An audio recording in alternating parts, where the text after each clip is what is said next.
नमस्कार साथियों, मैं आपको अपने चैनल पे तहे दिल से स्वागत करता हूं। मैं उन स्टूडेंटों को विशेष तौर पर बोलना चाहता हूं जो स्टूडेंट मेरे वीडियो को तो देखते हैं लेकिन चैनल को सब्सक्राइब नहीं करते हैं। दोस्तों, मैं आपसे यही एक आशा करता हूं कि आप लोग ज़रूर चैनल को सब्सक्राइब कर देंगे। अगर वीडियो आपको हेल्पफुल लगते हैं, अगर आपको वीडियो अच्छे लग रहे हैं तो ज़रूर वीडियो को लाइक भी करेंगे और चैनल को सब्सक्राइब भी करेंगे। मुझे आशा है कि इसके बाद हमें बोलने की ज़रूरत नहीं होगी। देखिए दोस्तों, विर्त जो चैप्टर है अब बहुत ही इम्पोर्टेंट चैप्टर है आप लोगों के बोर्ड एग्जाम से, क्योंकि इससे बहुत सारे सवालों को आपको देखने को मिलेगा। इसलिए सबसे पहले आप इसकी बेसिक जानकारी ले लीजिए, उसके बाद जितने भी इसके ऑब्जेक्टिव क्वेश्चन आंसर हैं उसको समझ लीजिए। देखिए, विर्त यानी इसी को इंग्लिश में क्या बोलते हैं? सर्कल। सर्कल आप देखेंगे। अब वृत्त में जो क्या क्या होते हैं इसी चीज़ को आपको समझना होगा कि अगर मैं यहाँ से एक ऐसे करके एक इस पे एक स्पर्श रेखा ले लेता हूँ। देखिए यहाँ पर स्पर्श तो नहीं हो रही, एक स्पर्श रेखा ऐसे करके मैंने ले लिया। इस रेखा को क्या बोलते हैं दोस्तों? तो स्पर्श रेखा। ठीक है, वृत्त में क्या क्या चीज़ हो सकते हैं ये चीज़ आपको खास ध्यान देना होगा। ये मैंने आपको खींच दिया तो ये क्या हो गया? आपको एक स्पर्श रेखा हो गई। और यहाँ से यहाँ की दूरी जो आपको दिख रही है इसी को हम बोलते हैं त्रिज्या।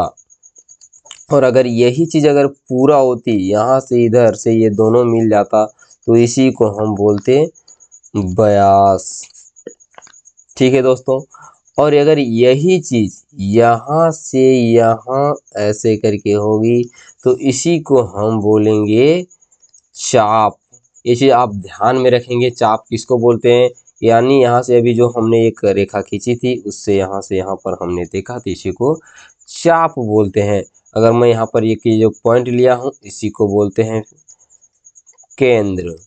ओके दोस्तों, और अगर मैं यहाँ से यहाँ ऐसे करके एक लाइन खींच देता हूँ तो ये जो पॉइंट थी, यहाँ पर जो पॉइंट थी और जो यहाँ पर जो पॉइंट है, ये जो दोनों पॉइंटें जो मिलाई इसी को अगर हम क्या बोलेंगे? इसी को बोलेंगे जीवा। ठीक है दोस्तों, आप लोग चाप समझ गए होंगे, जीवा समझ गए होंगे, त्रिज्या समझ गए होंगे, स्पर्श रेखा समझ गए होंगे, केंद्र और व्यास भी अच्छे से समझ गए होंगे। अब देखिए क्वेश्चन नंबर 1, वृत्त का केंद्र वृत्त के खाली जगह में स्थित होता है। और जो वृत्त का जो केंद्र है, आप देखिए वृत्त का क्या है चीज़, अभी यहाँ पर आपको मैंने बोला केंद्र, ये कहाँ पर होता है? तो वृत्त के अंदर होता है, यानी अंतःभाग। इसी को क्या बोला है? अभ्यंतर। ऑप्शन नंबर 2 आपका सही हो जाएगा। क्वेश्चन नंबर 2, एक बिंदु जिसकी वृत्त के केंद्र से दूरी त्रिज्या से अधिक हो वृत्त के खाली जगह में स्थित होता है। यानी एक जो बिंदु है वह वृत्त के केंद्र की दूरी से त्रिज्या से अधिक होती है। यानी यहाँ पर आप देख रहे हैं कि एक बिंदु है लेकिन बोल रहा है कि एक दूसरी तरफ एक बिंदु हम यहाँ पर ले लेते हैं तो ये कहाँ पर स्थित हो सकता है? त्रिज्या से अगर ज़्यादा दूर है तो वो कहाँ पर होगा? तो बाहर में होगा, यानी बाह्य भाग बोलिए या तो बहिर्भाग बोलिए। ऑप्शन नंबर 1 आपका सही हो जाएगा। ये सब चीज़ें को अगर समझ में आती है तो ठीक है, और नहीं अन्यथा आप इसे रट के भी जा सकते हैं ताकि आपका एग्जाम अच्छे से जा सके। ठीक है, वृत्त की सबसे बड़ी जीवा होती है। अब देखिए एक जो ये आपको एक जो वृत्त दिख रही है यहाँ से यहाँ, ये जो इतनी बड़ी वृत्त दिख रही है इसकी जो सबसे बड़ी जो जीवा होती है वह व्यास ही होती है। ये चीज़ आप रट लेंगे। क्वेश्चन नंबर 4, एक चाप खाली जगह होता है जब इसके सिरे एक व्यास के सिरे हो। यानी देखिए आपका एक जो व्यास के सिरे चाप, एक व्यास क्या होता है? एक चाप ही होता है। ये चीज हो गया। अब सॉरी, व्यास क्या होता है? तो व्यास एक चाप होता है, सॉरी जीवा होता है, मुझे गलती बुलवा गया। ये जो व्यास जो होता है वह एक प्रकार का जीवा ही होता है। अब इसमें क्या बोल रहा है कि एक आप चाप बना दीजिए ऐसे करके। एक आप जब इसको चाप जब बनाएंगे तो ये चाप कैसा बन रहा है दोस्तों? आप इस फोटो को देखें तो आपका देख रहे हैं कि आधा कटा हुआ ऐसे करके जाके इस तरह से मिल रहा है। तो क्या चीज बन रहा है ये? तो अर्धवृत्त बन रहा है, अर्धवृत्त। तो कौन से ऑप्शन में है दोस्तों? तो ऑप्शन नंबर 1 में है, तो ऑप्शन नंबर 1 आपका सही हो जाएगा। चलिए नेक्स्ट क्वेश्चन पर। क्वेश्चन नंबर 5 है, वृत्तखंड एक चाप तथा खाली जगह के बीच का भाग होता है। अब जो वृत्तखंड है, वृत्तखंड जो है वह चाप तथा खाली जगह के बीच स्थित होता है। यानी आपका एक यहाँ पर वृत्त है अब जो अगर मैं इस पे क्या करता हूँ, लाइन ड्रॉ कर देता हूँ। देखिए ये लाइन मैंने खींचा, ये लाइन आपका क्या कहलाने लगता है दोस्तों, तो जीवा कहलाने लगता है, जीवा। अब जो जीवा है वह देख रहे हैं, अब ये जो पार्ट्स आपको दिखी यहाँ से यहाँ तक, ये क्या कहलाती है, चाप। ठीक है, अब यह चाप कहलाती है। तो ये जो वृत्तखंड जो होता है वह चाप और जीवा के मध्य स्थित होता है। ये चीज आपको रटने वाली सवाल है, इसे आप रट लेंगे। यानी ये जो आप भाग जो देखे, यही भाग क्या चीज है दोस्तों, तो एक वृत्तखंड है। क्वेश्चन नंबर 6, एक वृत्त जिस तल पर स्थित है उसे भागों में उसे खाली जगह भागों में विभाजित करता है। यानी एक वृत्त बना लीजिए आप।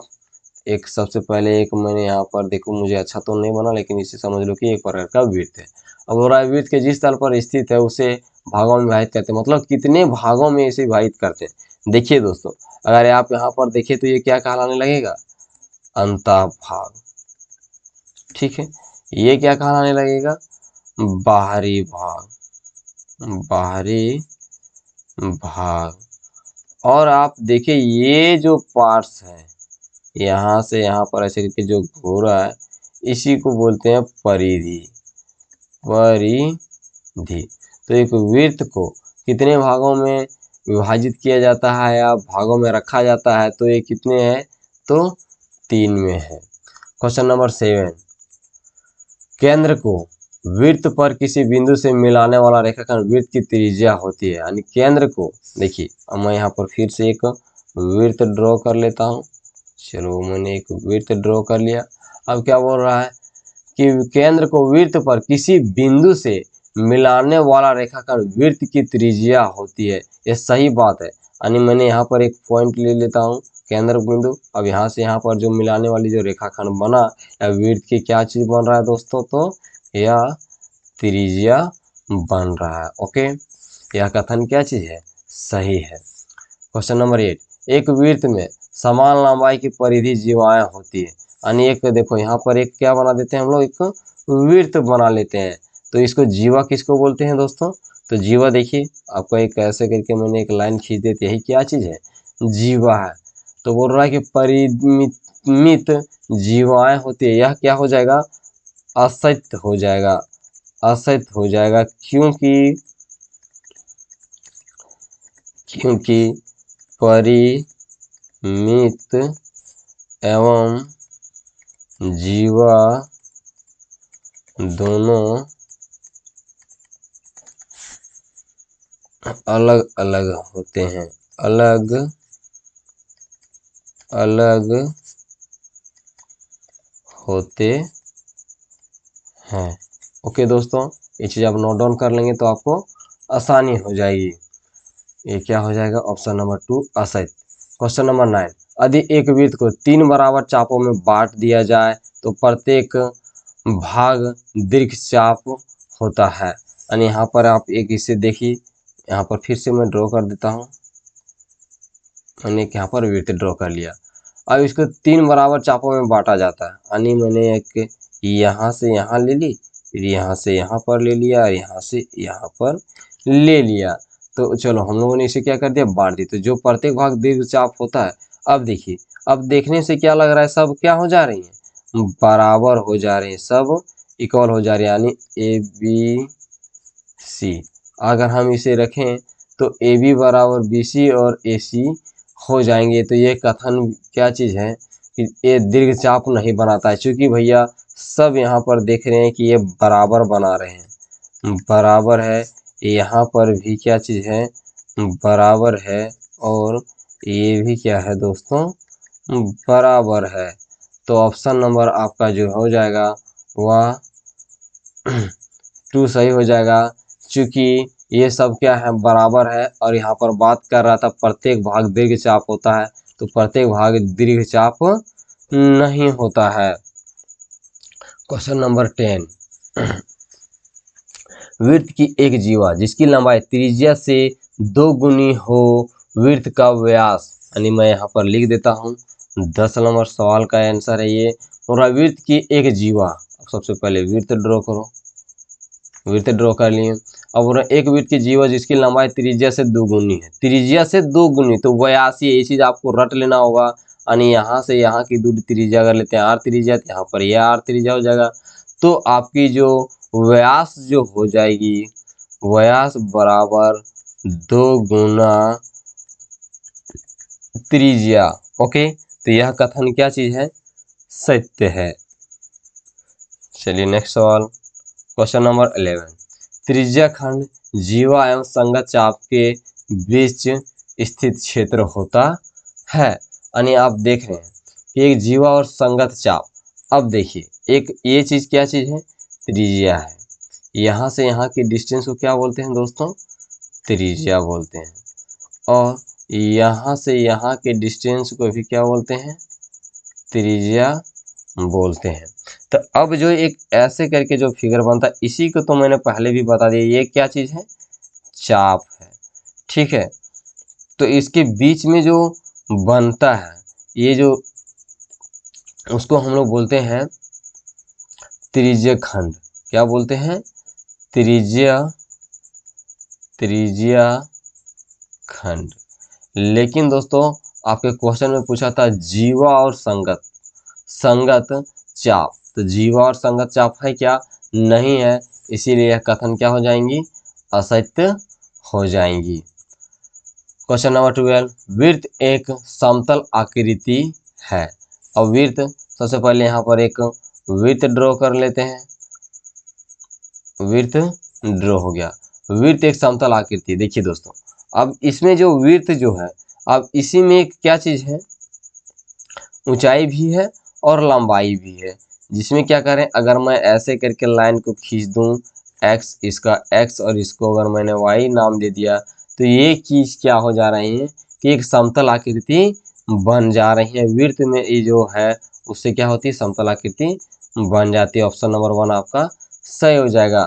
क्वेश्चन नंबर 13, दो बिंदुओं ए और बी से होकर 3 सेंटीमीटर त्रिज्या का एक वृत्त खींचा जा सकता है यदि ए बी बराबर 6 सेंटीमीटर हो। यानी देखिए आपको यहाँ पर मैं 13 नंबर लिखता, चूँकि बहुत ही ज़्यादा इम्पोर्टेंट सवाल है, आपको इसको समझना होगा। देखिए ये मैंने क्या किया, फिगर ड्रॉ कर लिया। अब बोल रहा है कि ए बी जो है वह 6 सेंटीमीटर होगा। अब यहाँ से यहाँ की दूरी ए बी वह कितने सेंटीमीटर, 6 सेंटीमीटर। तो बोल रहा है ए और बी से होकर 3 सेंटीमीटर त्रिज्या का एक वृत्त खींचा जा सकता है। देखिए अब यहाँ पर गौर करेंगे तो ये पूरा क्या चीज़ है, 6 सेंटीमीटर का। अगर हम यहाँ पर आधा डिवाइड करें तो वहाँ पर 3 सेंटीमीटर हो जाएगा और यहाँ पर भी 10 सेंटीमीटर हो जाएगा, जो कि क्या है, पूरी तरह से सत्य है दोस्तों। क्वेश्चन नंबर 14, वृत्त की समान जीवाओं द्वारा केंद्र पर बनाए गए कोण निम्न में से किस प्रकार का होता है, तो वह बराबर होता है। एक वृत्त की समान भुजाओं जीवाओं द्वारा केंद्र पर बनाए गए कोण निम्न में से किस प्रकार का होता है, तो वह एक बराबर होता है। चलिए दोस्तों अब हम लोग 15 नंबर सवाल पे चलते हैं। देखिए अगर आप 14 नंबर सवाल को अच्छे से समझना चाहते हैं तो मैं यहाँ पर 14 नंबर सवाल अच्छे से समझा भी देता हूँ। यानी आपको क्या है कि एक वृत्त सबसे पहले तब ड्रॉ कर लीजिए। एक हम लोगों ने वृत्त ड्रॉ कर लिया। अब समान वाली क्या चीज़ है, इसकी समान केंद्रक वाली जो है इसकी वृत्त की समान भुजाएं जीवा है, ये क्या हो गई, इसकी जीवा हो गई। अब ये दूसरे से क्या करने लगे, प्रतिच्छेद करने लगे। ठीक है, अब यहाँ पर ये क्या हो रहा है, कट रहा है। तो ए बी सी डी यहाँ पर क्या हो जाएगा दोस्तों, ओ हो जाएगा।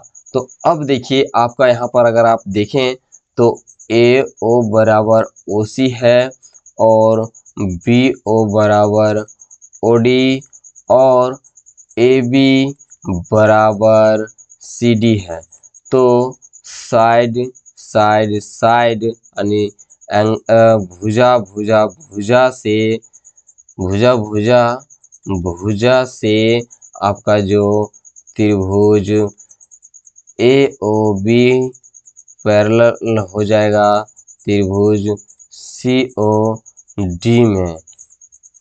इसीलिए आपका ए ओ बी बराबर है किसके, सी ओ डी का।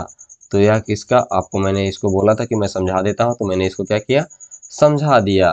क्वेश्चन नंबर 15, एक चाप द्वारा केंद्र पर अतिरिक्त कोण वृत्त के शेष भाग के किसी बिंदु पर अतिरिक्त कोण का होता है, तो इसका आंसर हो जाएगा आपका 2 गुना। अगर आप इसे डिटेल से देखना चाहते हैं तो यहाँ पर आप इसे डिटेल से देख सकते हैं। कि सपोज दैट मैंने एक ऐसे करके एक वृत्त ड्रॉ कर लिया। ओके, अब जब वृत्त ड्रॉ कर लिए तो जिस हिसाब से बोल रहा था अतिरिक्त कोण का एक वृत्त आप लोगों ने बना लिया, तब इसके बीच में क्या हो जाएंगे, एक त्रिभुज चाप द्वारा बना लिया जाएगा। अब इसी के अंदर में भी एक क्या हो जाएगा, बना लिया जाएगा। यहाँ का एंगल x होगा और यहाँ का एंगल 2x होगा। इसीलिए आपका यहाँ पर आप लिख सकते हैं ए बी सी, यहाँ ओ रखेंगे तो ए ओ बी बराबर 2 ए एम बी हो जाएगा। ठीक है दोस्तों, एम मैंने दे दिया, यहाँ पर सी हो जाएगा। ठीक है, आप इसे ध्यान में रखेंगे।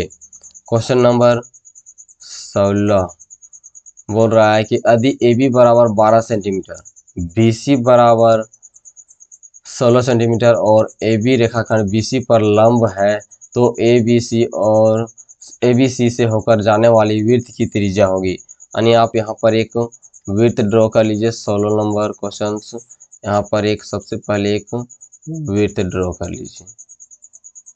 ओके, हम लोगों ने वृत्त ड्रॉ कर लिया। अब हो रहा है ए बी बराबर 12 सेंटीमीटर। अब यहाँ पर एक ले लीजिए, सबसे पहले एक जीवा खींच लेते हैं। हम लोगों ने एक जीवा खींच लिया। अब यहाँ पर आप ये अच्छे से नहीं बन रहा है, ठीक है, 16 नंबर में फिर से अच्छे से बता देता हूँ।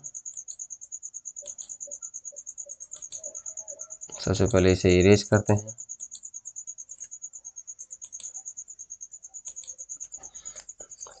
और मैं पेज को भी बदल लेता हूँ, क्योंकि पेज की वजह से ही ऐसा हो रहा है।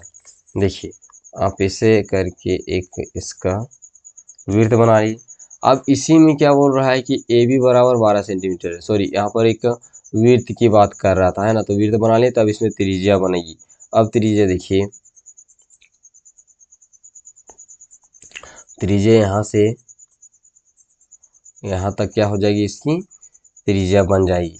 लेकिन यहाँ पर जो बात किया हुआ था वह किस चीज़ का बात किया हुआ था, इसमें ए बी और बी सी के लंब है ना।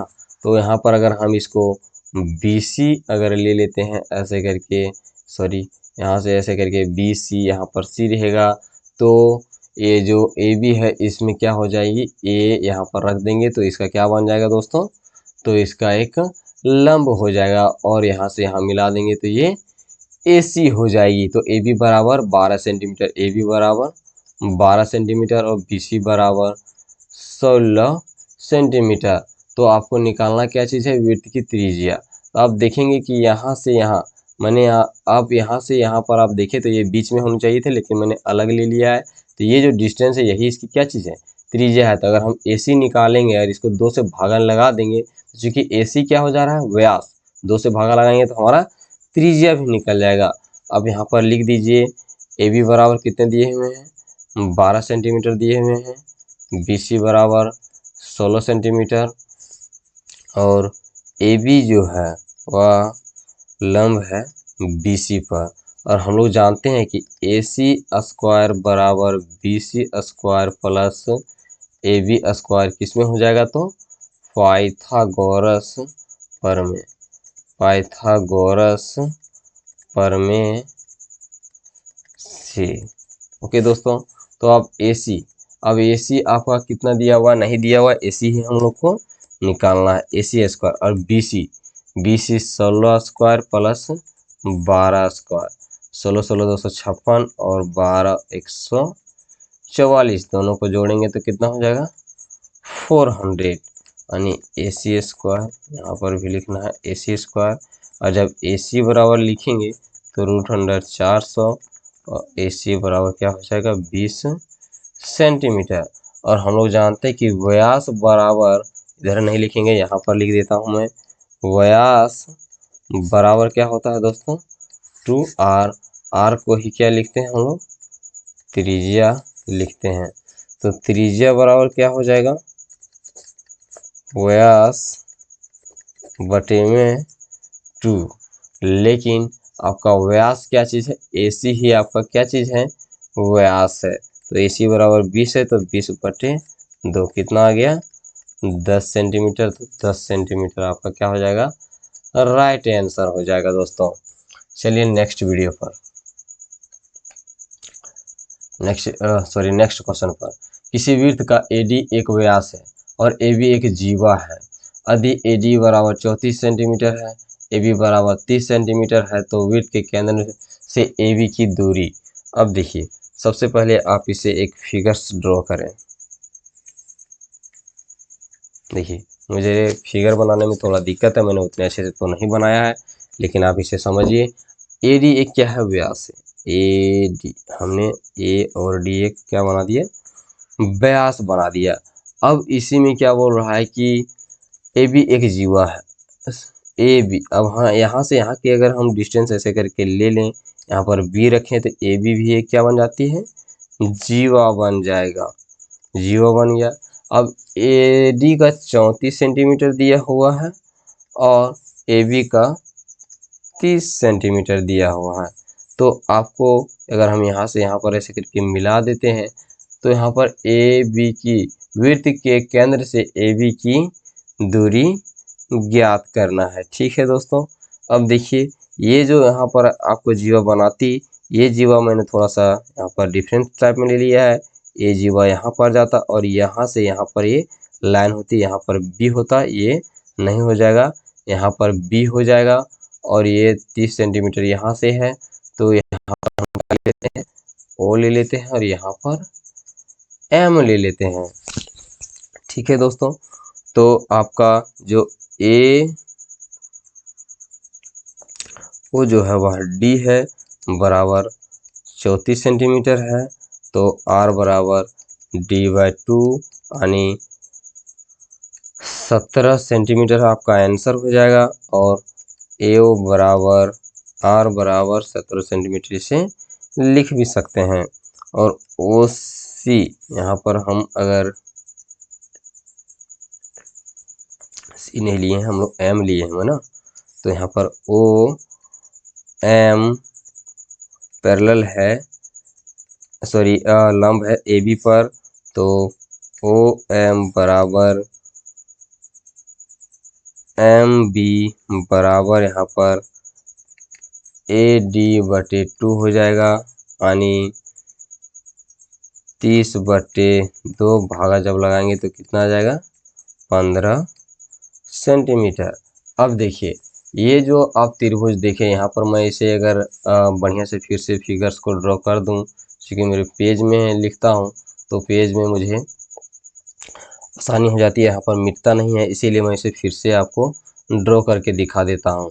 ये यहाँ से ऐसे हो जाएगा, यहाँ पर A हो जाएगी, यहाँ सॉरी यहाँ D हो जाएगा B, और यहाँ से यहाँ पर ये O ले लेंगे और इसे M ले लेंगे। तो ये पूरा का पूरा डिस्टेंस जो था आपका 34 सेंटीमीटर का था और इसका पूरा का पूरा डिस्टेंस 30 सेंटीमीटर का है। तो इस त्रिभुज में देखें तो ये 15 हो गया और ये 17 हो गया। OM हम लोग को निकालना है तो क्या हो जाएगा दोस्तों OM स्क्वायर बराबर AO square minus AM square minus AO square. तो यह हो जाएगा 17 का स्क्वायर माइनस 15 का स्क्वायर, 289 माइनस 225 बराबर 64 यानी OM स्क्वायर बराबर 64। तो OM बराबर √164, OM बराबर 8 सेंटीमीटर हो जाएगा। दोस्तों वीडियो को हम लोग यहीं पर समाप्त करते हैं। मैं इसके नेक्स्ट पार्ट बहुत ही जल्दी आप लोगों के लिए अपलोड कर दूंगा। तो वीडियो अच्छा लगा तो ज़रूर सब्सक्राइब करें चैनल को और वीडियो को लाइक ज़रूर करें। जय हिंद, जय भारत, जय झारखंड।